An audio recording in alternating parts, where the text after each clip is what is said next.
वर्गमूल के चैप्टर में प्राय प्रॉब्लम होती है कि पूर्ण वर्ग संख्या की कैसे जांच की जाए, और इसीलिए लिखा हुआ भी है कि क्या इतना एक पूर्ण वर्ग संख्या है। तो पूर्ण वर्ग संख्या की जांच के लिए हम करते क्या है, सबसे पहले तो पहले भी इसके पहले क्वेश्चन था 12-13 नंबर, वहां पर भी जांच था। तो पहले जांच पड़ताल करेंगे 23-52 को कि ये पूर्ण वर्ग है कि नहीं। तो इसके लिए हम इसका करते हैं अभाज्य गुणनखंड। ठीक है, अभाज्य गुणनखंड से पता चल जाता है। तो 2 से किया तो क्या हो गया 11 दूना 22, और फिर 7 दूना 14, 6 दूना 12, फिर 2 से लगाया 5 दूना 10, 7 दूना 16, 8 दूना 16 ना, फिर 2 से लगाया 29 दूना 58, 4 दूना 8, फिर 2 से लगाया 14 दूना 28, 7 दूना 14, फिर 2 से लगाया 7 से लगाया 3 से लगेगा, हाँ 3 से भी लगेगा, 7 दूना 14, 1 का 1, फिर 7 से लगाया फिर 3। ठीक है, आप 3 से भी लगा सकते थे, आफ्टर 7 से भी लगा सकते थे। ठीक है, तो यहाँ पर आ चुका है, और इससे हम पता कर लेंगे कि ये है कि नहीं। तो सब जोड़ा में है, एक जोड़ा में नहीं है, 3 का कोई पेयर नहीं है, 3 एक और आता तो हम इसको कहते हैं कि पूर्ण वर्ग है। और यहाँ पर चूंकि जोड़ा में नहीं है तो हम क्या बोलेंगे, पूर्ण वर्ग नहीं है। फाइनली इसको लिखना पड़ेगा भाई, 23-52 बराबर क्या दिख रहा है, 2 का स्क्वायर दिख रहा है, फिर अगेन 2 का स्क्वायर दिख रहा है, फिर अगेन 7 का स्क्वायर दिख रहा है, और फिर 3 जो है इसे अकेला रह गया। इसको सर्किल कर दीजिए ताकि बोल्डली पता चल सके कि ये जो है इसका पेयर नहीं है। ठीक है, यहाँ पर लिखेंगे कि यहाँ 3 का जोड़ा नहीं है, या जोड़ा के जगह पर क्या लिख सकते हैं कि 3 का वर्ग नहीं है, 3 का वर्ग नहीं है, बाकी सबका तो है। अतः क्या है, 23-52 क्या पूर्ण वर्ग संख्या नहीं है, पूर्ण वर्ग संख्या नहीं है। ठीक है, अच्छा नहीं है तो इलाज क्या है इसको करने का, तो इलाज ये है कि एगो 3 है तो एगो और 3 ला दिया जाए। तो अतः संख्या में 3 से गुना करने पर, क्योंकि यहाँ पर एक 3 है और एक और आ जाए तो एक और लाने के लिए 3 से गुना करना पड़ेगा ना। तो 3 से गुना करने पर यह पूर्ण वर्ग बन सकता है, या पूर्ण वर्ग संख्या बन सकता है। इसलिए क्या करेंगे, 23-52 लिखेंगे और गुने यहाँ 3 कर देंगे। देखो यहाँ ऐसे, फिर आगे बढ़ाइए, 2 का स्क्वायर 7 का स्क्वायर और गुने 3, गुने क्या हो जाएगा 3। ये नई संख्या जो हमने गुना किया वो 3 से, ये है 3, यहाँ भी 3, ये सर्किल कर दो, बोल्डली दिखेगा कि यहाँ 3 से जो गुना किए वही 3 यहाँ भी है। ठीक है, अब इसका वर्गमूल भी पूछता है कि इसका फिर वर्गमूल भी ज्ञात करो। तो वर्गमूल ज्ञात करने के लिए हम क्या करेंगे, ऐसे इसको डाल देंगे इसके अंदर, 23-52 गुने 3, ऐसे ही लिखेंगे, गुना करो अथवा ना करो, या गुना करके भी लिख सकते हो। अगर पूछ रहा है कि नई संख्या क्या है तो नई संख्या गुना करके लिख सकते हो। चलो गुना कर ही देते हैं, 3 गुना कितना हो गया 6, 5 3 15, अब 23 69 और 1 70, 70 56 आ गया। ठीक है, यही नई संख्या आ गई। यह नई संख्या क्या है, पूर्ण वर्ग संख्या। ठीक है, पूर्ण वर्ग संख्या। अब इसका वर्गमूल भी चाहिए तो फिर रूट के अंदर घुसाइए, 2 का स्क्वायर फिर 7 का स्क्वायर फिर 3 का स्क्वायर, ऐसे हो गया। अब इसके बाद क्या लिखेगा, 2 2 7 3, तो 2 गुने 7 गुने 3। अब इसको गुना करिएगा तो रिजल्ट आ जाएगा 2 दूनी के 4, 4 3 12, सॉरी 2 दूनी के 4, 4 3 12, 72 84, 84। वर्गमूल कितना आता है 84। तो इसमें 2 आंसर होगा, सॉरी 3 आंसर होगा। एक तो कि पूर्ण वर्ग संख्या है या नहीं, तो उसमें क्या लिखेंगे कि नहीं है, पूर्ण वर्ग संख्या नहीं है। अब भाई इस संख्या से वह छोटी संख्या क्या है, लिखा है कि यदि नहीं तो छोटा गुणज ज्ञात करो। छोटा गुणज वह ज्ञात करो सबसे छोटा, तो 3 ही सबसे छोटा है, इससे और भी बड़ा बहुत कुछ हो सकता है, लेकिन 3 ही हम करेंगे सबसे छोटा संख्या। तो 3 जो छोटी संख्या है उस संख्या से अगर हम गुना करेंगे तो पूर्ण वर्ग बनेगा। तो दूसरा आंसर हमारा क्या हो गया 3। इसके बाद कहता है कि फिर नई संख्या ज्ञात करो, तो नई संख्या में हमारे पास एक और आंसर आ जाएगा 70 56। ठीक है, 70 56 जो कि पहले वाली संख्या में 3 से गुना करने से प्राप्त हुआ। अब पूछा है कि फिर उसका वर्गमूल भी ज्ञात करो, तो वर्गमूल में क्या प्राप्त हुआ 14। तो इतने सारे आंसर है, 4 आंसर 1 2 3 और एक में लिखना है कि हाँ है ना। ठीक है, तो 4 आंसर इसमें आपको एक्सट्रैक्ट करना है। क्लियर हो गया? Yes sir.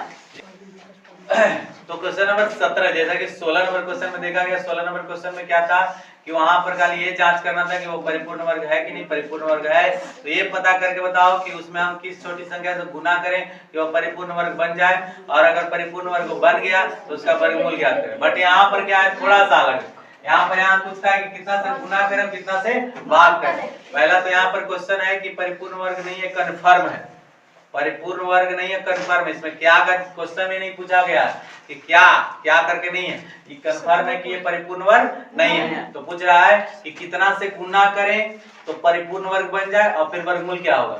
और फिर कह रहा है कि कितना से भाग करें कि परिपूर्ण वर्ग बन जाए और फिर उसका वर्गमूल क्या है। तो दोनों परिस्थितियों में एक गुना करने पर और एक भाग करने पर, दोनों स्थितियों में क्या क्या आएगा उन दोनों का हालत को समझेंगे। तो पहले हम इसका क्या करेंगे, अभाज्य गुणनखंड। क्या करेंगे, अभाज्य गुणनखंड। तो इसको करेंगे तो 1 गुना 42 हो गया, 8 गुना 16, 7 गुना 14। फिर आप कितना से लगाओगे, 3 से 70 का 21, 3 दूनी 6, 9 पिया 27, ठीक है ना। और यहाँ 729 आ गया। तो 729 जो होता है किसका वर्गमूल होता है, 729 किसका वर्ग होता है, सॉरी 27 का, 27 का स्क्वायर होता है। तो दैट मींस अभी 3 से भी लगेगा, 3 दूनी के 6, फिर 4 3 12, 3 तरीके 9, फिर 3 से लगाओ, 8 तरीके 24 81, फिर 3 से 27, फिर 3 से 9, फिर 3 से आ गया ना। फाइनली अब यहाँ पर से अगर देखो तो ये देखो जोड़ा में जोड़ा में जोड़ा में और ये 3 और 2 अकेला अकेला बच रहा है, ठीक है। तो इसको लिखेंगे 4 3 7 4 बराबर क्या लिखेगा, तो यहाँ से लिखना शुरू करो। पहले इसको छोड़ देना, ये जो है अकेला बचा उसको लास्ट में लिखना। तो 3 का स्क्वायर गुने फिर 3 का स्क्वायर फिर 3 का स्क्वायर गुने 2 गुने 3।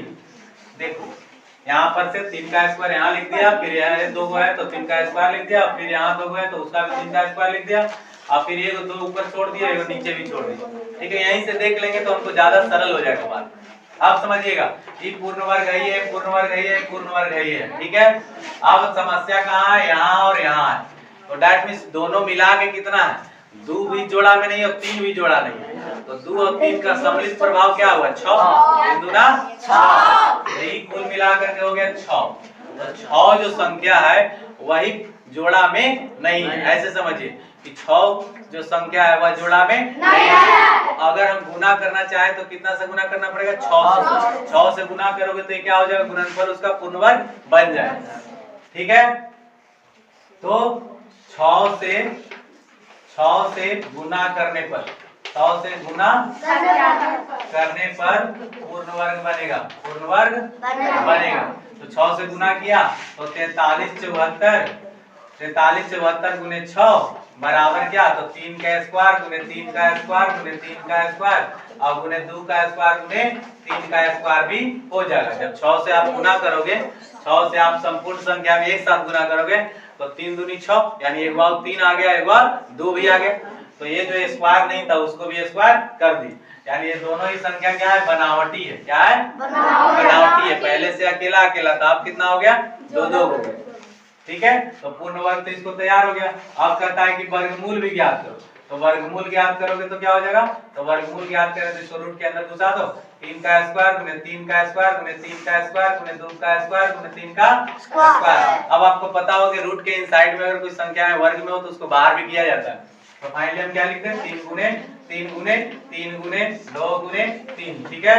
तो ये कितना हो गया, 3 तरीके 9 9 27 27 से 81 दूनी 162, 162 आपका क्या हो गया, वर्गमूल आ गया, हो गया। ये तो हो गया कि गुना करने पर हो गया। अब यदि हम चाहते इसको भाग करने पर, तो ये संख्या अगर ना हो तो पूर्ण वर्ग दिखेगा कि नहीं, शेष दिख रहा है कि पूर्ण वर्ग है। तो हम क्या करेंगे कि 6 से अब भाग करने पर, जो यहाँ पर लिखे हैं कि गुना करने पर, अब उसी को क्या लिखेंगे, भाग करने पर। तो अब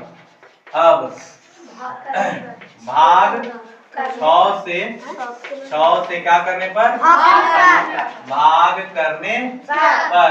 तो 6 से जब भाग करिएगा तो जो फिर से नया संख्या आएगा वो क्या आएगा, 4374 बटा में 6 नीचे रहेगा ना, बराबर क्या हो जाएगा, 3 का स्क्वायर फिर 3 का स्क्वायर गुने 2 गुने 3 है और नीचे क्या हो जाएगा 2 गुने 3 अर्थात 6।